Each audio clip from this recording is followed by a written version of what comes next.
ठीक है, तो the students will not be listening today's live class, will have to suffer. हो सकता है आज मैं उनके पास रिकॉर्डिंग बाइजस करके भेज दूं, लेकिन from Monday onwards I will not be sending the recording to any of the student until and unless मुझे उन पेरेंट्स का कॉल आए कि sir please send me the recording.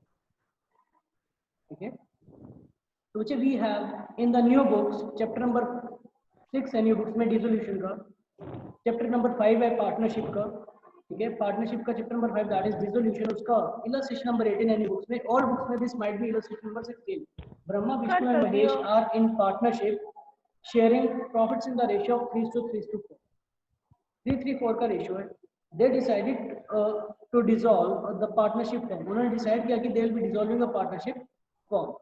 जैसे डिसॉल्व आता है इसका मतलब माइंड में एक चीज स्ट्राइक करनी चाहिए कि we have to prepare accounts which are necessary to be prepared in case of dissolution of partnership firm, मतलब बीइंग रियलाइजेशन अकाउंट, अगर पार्टनर्स का लॉन लायबिलिटी अकाउंट है तो वो बनाएंगे, फिर उसके बाद पार्टनर्स कैपिटल अकाउंट और देन कैश है bank.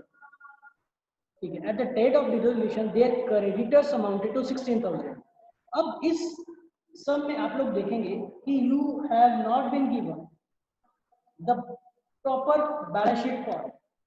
You have not been given the various balances that appear in the balance sheet in the proper format. आपको बस एक sentence form में दे रहा हूँ. So guys, at the date of dissolution, their creditors amounted to 16,000. तो यार बच्चे आप लोग balance sheet बना सकते हैं. There's not difficult in that. आप लोग balance sheet बना सकते हैं. Balance sheet की liability side में लिखेंगे. सभी में साथ-साथ practice करेंगे. I'm not making you do this. Balance sheet एक memorandum balance sheet बनाए. मेमोरेंडम बैलेंस शीट की लाइब्रेरी साइड में लिखे सर क्रेडिटर्स है हमारे पास रुपीज 16,000 के। ठीक है, a contingent liability of 2650 not brought into the accounts matured and had to be met. Listen this point very careful. इसके बाद कह रहे हैं there was a contingent liability of rupees 2650, एक कंटिंजेंट लाइबिलिटी बचे 2650 की, that had to be paid, जो हमने अकाउंट्स में नहीं लिखी हुई है। So I am waiting for the answer from all of you, you can speak up. बच्चे कंटिंजेंट लायबिलिटी मैंने आपको प्लस वन में भी बताया था, कंटिंजेंट लायबिलिटी को हम बैलेंस शीट में कहाँ पे प्रेजेंट करते हैं, ऑन द एसेट साइड और on the liability side? Sir footnotes. Yes great, मैंने आपको बताया था कि कंटिंजेंट लायबिलिटी को हम हमेशा बैलेंस शीट के चरणों में लिखते हैं, जैसे ब्रह्मा विष्णु महेश के चरणों में हम लोग हमेशा रहते हैं, ऐसे ही कंटिंजेंट लायबिलिटी बैलेंस शीट के चरणों में रहता है, इन केस अगर क्वेश्चन में कुछ भी स्पेसिफिकली ना बोल रहा हूं। Is this point clear? Yes sir. ठीक है, मुझे मेमोरेंडम बैलेंस शीट जब आप बनाएंगे तो बैलेंस शीट में आप कहीं पे भी कंटिंजेंट लायबिलिटी नहीं लिखेंगे, लेकिन कंटिंजेंट इसके मेमोरेंडम बैलेंस शीट के नीचे ऐसा फुटनोट लिख देंगे there is a contingent liability of 2650। अब क्योंकि ये कंटिंजेंट लायबिलिटी बैलेंस शीट में अपीयर ही नहीं हो रही, तो क्या इसको हम रियलाइजेशन अकाउंट में ट्रांसफर करेंगे? क्योंकि ये कंटिंजेंट लायबिलिटी बैलेंस शीट में अपीयर ही नहीं हो रही है, तो क्या इसको हम रियलाइजेशन अकाउंट में ट्रांसफर करेंगे? ट्रांसफर करने की बात कर रहा हूँ। नो, नहीं करेंगे, क्योंकि जो चीजें बैलेंस शीट में अपीयर हो रही होती है सिर्फ उन्हीं को हम लोग रियलाइजेशन अकाउंट में ट्रांसफर करते हैं। ये क्या है, अब continue liability 2650 not brought into the accounts matured and had to be met, had to be met का मतलब हैड टू बी पेड, इसकी पेमेंट की एंट्री करनी पड़ेगी। जैसे अनरिकॉर्डेड एसेट है, अनरिकॉर्डेड एसेट को क्या बैलेंस शीट इसमें रियलाइजेशन अकाउंट में ट्रांसफर करते हो? नहीं करते। करते हो क्या? No sir.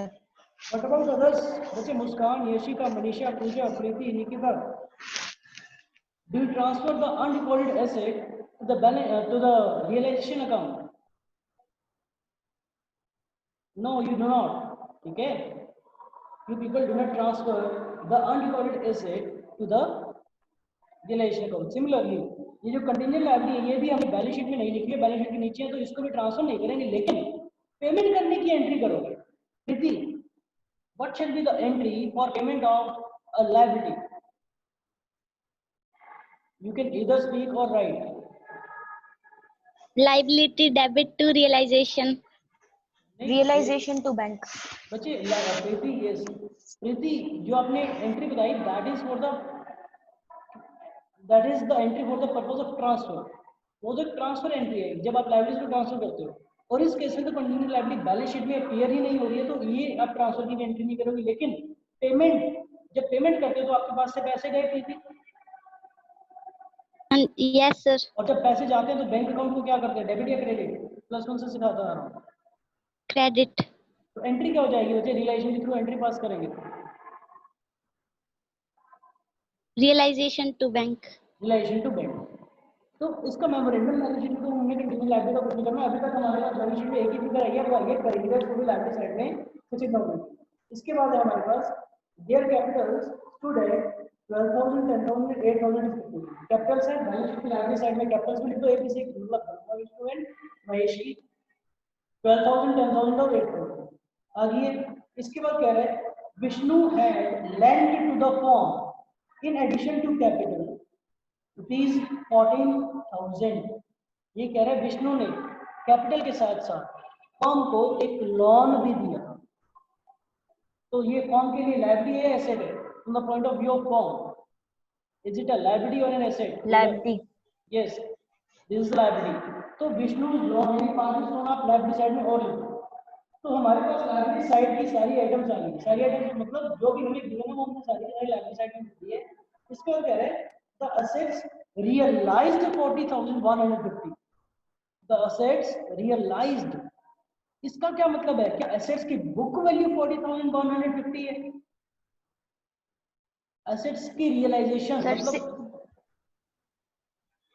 सेल करने पे इतना अमाउंट मिला है। यस, मार्केट एसेट्स को sir market value. Yes, this is the market value. इसका मतलब ये 40,150 का हमें मेमोरेंडम बैलेंस शीट में कुछ भी नहीं करना।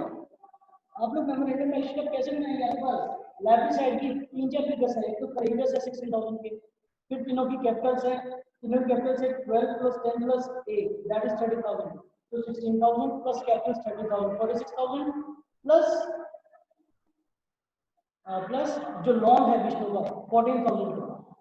तो टोटल ऑफ लाइबिलिटी साइड आपके पास आ गया मुझे 60,000। एसेट साइड में आपको कुछ बता दिया, तो आप बैलेंस शीट फिगर यानी एसेट साइड में आप लिखेंगे सन्ड्री एसेट्स।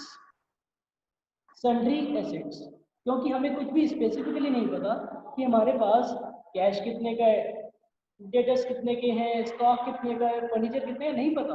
लेकिन एसेट्स का एक टोटल पता, और एसेट्स का टोटल है हमारे पास 60,000। Did you get this point? Tell me yes or not. Yes sir. Everyone my dear, yes Did you get sir. this point? चलो ठीक है जी, ओके गुड। बच्चे मेमोरेंडम बैलेंस शीट बन गई है। अब रियलाइजेशन अकाउंट बनाएंगे। रियलाइजेशन अकाउंट में सबसे पहले क्या करेंगे, जो लाइबिलिटीज है उनको ट्रांसफर करते हैं आउटसाइड लाइबिलिटीज। आउटसाइड लाइबिलिटीज मेरे को जो आपकी मेमोरेंडम बैलेंस शीट में एक ही नजर आ रही है, कौन सी बताओ? क्रेडिटर्स। ये सिर्फ और सिर्फ क्रेडिटर्स है। और Manisha, Manisha answer me dear, what is the journal entry to be passed in case of transfer of liabilities to the realisation account? Manisha,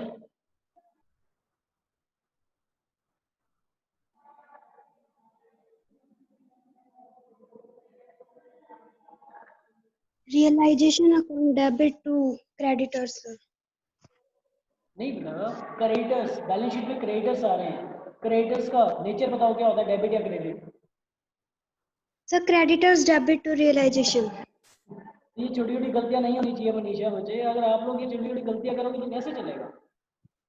did everyone of you get what she said? Yes, Preeti, sir. Nikita, Ishika, Pooja, Yashika, Muskan. Yes sir. Okay good. तो जो entry for the same becomes creditors account debit to realisation account. जब आप realisation account बनाएंगे तो आप यहाँ पे लिखेंगे बाय क्रेडिटर्स। और कोई आउटसाइड लायबिलिटीज हैं, कैपिटल्स हैं और पार्टनर्स लोन। तो पार्टनर्स लोन लायबिलिटी है, उसके लिए तो हम अलग से अकाउंट बनाएंगे। अब आ जाओ एसेट साइड में। एसेट्स को ट्रांसफर करोगे, आपके पास कोई एसेट्स है ट्रांसफर करने के लिए? यस है, हमारे पास एसेट्स का एक ग्रुप है। हमें इंडिविजुअली एसेट्स नहीं पता कितनी है, बस एसेट्स का एक ग्रुप पता कितना है, दैट इज ₹60,000। तो relation account debit to sundry assets कर दो 60,000। अब सिर्फ एक ही दे रहा है कि एसेट्स रियलाइज्ड 40,150, क्योंकि एसेट्स से इतना रियलाइजेशन हुआ है, क्योंकि असेट्स से इतना रियलाइजेशन हुआ है, तो एंट्री हो जाएगी bank account debit to realisation account. इधर आ जाएगा current setup by bank account 40,150. Are you getting what I am saying? Yes. Okay. What about others? Yes, sir. चलो ठीक है जी. अच्छा, क्या क्वेश्चन यहाँ पे खत्म हो गया? और किसी की पेमेंट के बारे में कुछ भी नहीं दे रहा, बस एक कंटिजेंट लायबिलिटी की पेमेंट के बारे में दे रहा है.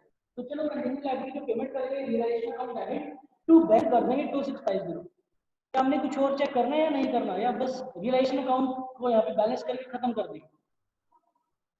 आउटसाइड लाइबिलिटीज सर सारी पे ऑफ करेंगे. यस बच्चे, अगर एसेट्स को चेक नहीं करते तो कोई झंझट नहीं है, क्योंकि एसेट्स की मार्केट वैल्यू आप जीरो मान लेते हो अगर उसकी मार्केट वैल्यू ना दे रखी हो. लेकिन अगर लाइबिलिटीज की मार्केट वैल्यू या कितनी लाइबिलिटी उसको पे ऑफ करना है ये ना दे रखा हो, तो उस केस में उसको हम बुक वैल्यू पे ऑफ करते हैं. तो क्या रह गया रियलाइजेशन अकाउंट में जो हमने पे ऑफ कर क्रेडिटर्स. क्रेडिटर्स रह गए हैं. देयरफॉर क्वेश्चन में कुछ भी नहीं बोल रहा क्रेडिटर्स के लिए कि उनको पे ऑफ करना है या नहीं करना, लेकिन ये हमारी मॉरल ड्यूटी है. ये हमारी मॉरल ड्यूटी है, जो आउटसाइडर्स लायबिलिटीज है उसको हम उसी की वैल्यू पे पे ऑफ कर देंगे. एंट्री बन जाएगी realisation account debit to bank account. Creditors की वैल्यू आई थिंक 16,000 थी, बताना बच्चे 16 थी आई थिंक. Yes sir. तो relation account debit to bank account कर देंगे. अब रिलेशन को आप टैली कर दीजिए. रिलेशन अकाउंट आपको आप टैली करेंगे तो अकॉर्डिंगली आपका नेट बैलेंस आ जाएगा और वो आएगा आपका लॉस आ जाएगा आपको 22,500. इस लॉस को आप पार्टनर्स के पुराने रेशियो में आप इसको ट्रांसफर कर दीजिए. उसके बाद अकॉर्डिंगली लॉन लायबिलिटी अकाउंट बनाना है आपको. ठीक है, पार्टनर्स कैपिटल अकाउंट बनाएगा.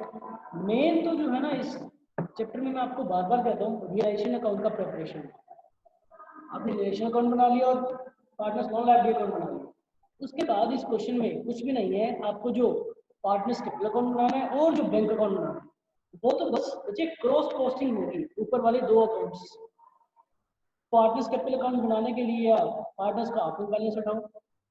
ओपनिंग बैलेंस के बाद आपने कुछ भी नहीं करना, बैलेंस शीट से जो चीजें डायरेक्टली पार्टनर्स में जाती है एक तो वो ट्रांसफर कर दो, पार्टनर्स में राइट अप कर दो, और उसके बाद क्रॉस एंट्रीज आपको पोस्टिंग करनी है, चाहे वो रिलेशन अकाउंट से चाहे वो लॉन लायबिलिटी. ठीक है, तो इसके बेसिस पे आपको जो आज होमवर्क करना है, नो डाउट आप लोगों का टेस्ट तो है ही. चैप्टर 3 एडमिशन का टेस्ट है. मुझे बाद में बोलना सर न्यू बुक्स में चैप्टर 2 और चैप्टर 3 तो चेंज इन PSR है. आई एम अगेन रिपीटिंग, जो बच्चे मेरे पास जिनको मैंने टेस्ट में आने के लिए बोला, जो मेरे पास बच्चे अभी हैं, ठीक है बच्चे, मुस्कान, तो उनके लिए एडमिशन चैप्टर का कल टेस्ट है. और आज का जो मैंने क्लास रही है उसके बेसिस पे आपको इलस्ट्रेशन नंबर, अगर मैं ऑड बुक्स के अकॉर्डिंग बताऊं तो 16, 17, 18, 19, 20 ये आप करेंगे तो this will be clearly and easily done. बच्चे हो जाएगा, आप ट्राई करोगे तो you will be able to do. कल मैं कोई भी क्लास में ठीक है, is it okay? Okay sir. Sir third chapter के डाउट्स कैसे लें? ओके बच्चे, जो डाउट्स लेने हैं आप या तो आज ही आ जाए स्कूल में, कोई प्रॉब्लम नहीं है, या आप कल मुझको कॉल कर लें. No issues, okay sir. No issues in that case बच्चे.